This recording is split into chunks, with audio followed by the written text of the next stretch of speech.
Welcome back, everybody. Right here in Texas, unfortunately, heart disease and stroke account for almost 30% of deaths. That's according to a report released just last year by the state. Something that raises the risk of those is high blood pressure. And recently, the American Heart Association put out some new guidelines to help prevent it.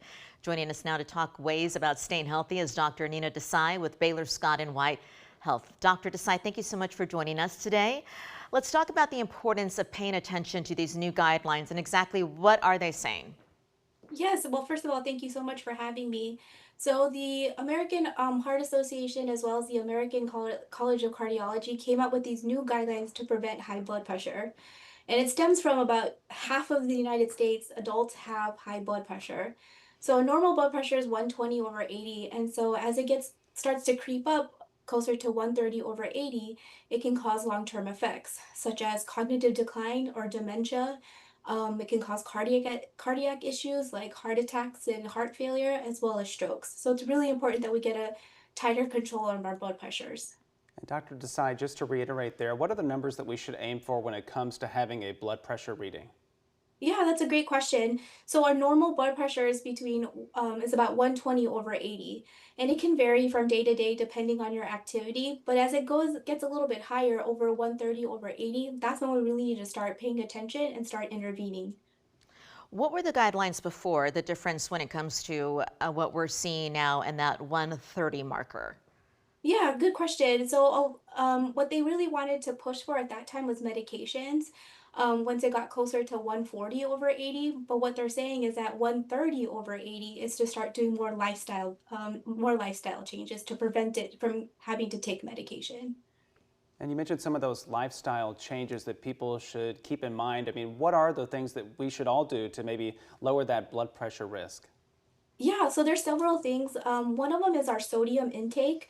Lots of times people think that a lot of people, when you ask them if they're taking salt, they're like, well, I don't use the salt shaker.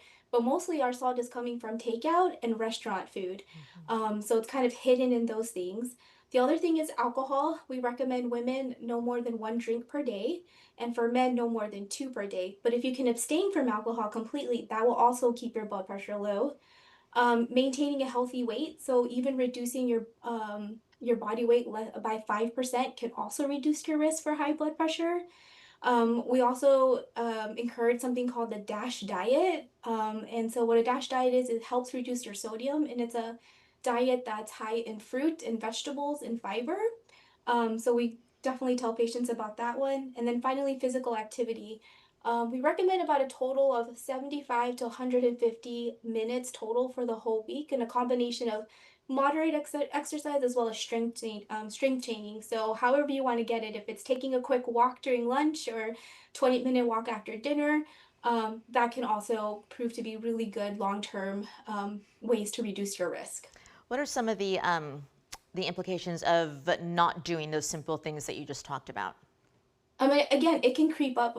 So blood pressure is one of what we call a silent killer. A lot of times, a lot of us don't even know that we have high blood pressure until we go to the dentist office or we go see our primary care doctor, and then they check your blood pressure and it's like, oh no, it's high. Hmm. So if they're left untreated, again, it can bring on early set of dementia. It can bring on again cardiac risk, so like heart attacks. We've seen people as young as 20 and 30s having heart attacks and strokes. Well, Dr. Desai, we really appreciate you not only sharing those tips, but also highlighting just the importance of keeping our blood pressure low. Thanks again for being here with us here this afternoon. We appreciate it as always. Yeah, thank you so much. I appreciate being here as well.